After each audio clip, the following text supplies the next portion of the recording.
having explained the power of worshipping Bhagavan, now the real meaning is explained. So this is Jiva Goswami, the Braja Gopis are saying.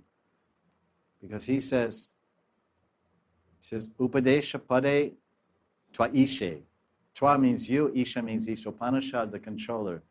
You are the controller. You are Bhagavan. You're the Parameshvara, Ishvara Parama Krishna. And you've given us very good instructions. Upadesha Pade. Pade means words or lines. Ek pad, do pada. Like Gita's char pada shloka. Pada means, we say padakarta. Padakarta means songwriter. Someone who writes pada, he writes lines of poetry, Govinda Das, and this is whatever. The songwriters are called padakarta, or even kavis or poets. So they say, Upadesha pada Isha. So now, Jiva Goswami, the gopis are saying, you say this, and you've given us so much, you're the controller, you are God, you've given us so many instructions. And we heard these words from you, Upadesha and Isha. But do you know what it means to us? They say, Krishna, because you're the controller, you are the basis of all manifestations, such as husbands.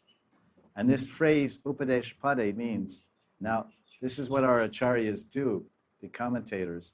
They go in and out of their sadhaka roop and their siddha roop. So you have to really be attentive and know when the break is, because there's no red flag or white flag or green flag telling you to go or stop. So it's important to be attentive when you read the commentaries of acharyas to know when they're speaking as the sadhaka roop, means Sridhar Swami or Jiva Goswami, the form of a sadhaka practitioner, and they're speaking tattva. And when they step, it's like, as I said, Clark Kent and Superman, I was saying the other day, then they step out of the sadhaka roop and then they kind of slide into their siddhadeha and start speaking as a gopi, or saying the gopi said this. That means that they're there in their gopi sarup or manjri sarup, and they're hearing what the gopis are saying. And now they're sharing. Okay, I'm going to bring you there, live time. So that's what's happening. There's the narrator. There's a narrator.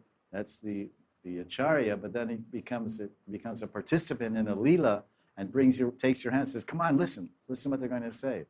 So they say, oh, you said Upadesh? And then now he's saying as the acharya. The word Upadesh means at Bhagavan's lotus feet, which are explained by the scriptures and guru. That's very interesting. Because he's breaking the word Upadesh. Very interesting. Because upa it's pada, which means feet, and it's upasana. Because the word upasana means to sit up, or to sit near the guru, or sit near the worshipable object. So upasana means the method or practice of sadhana.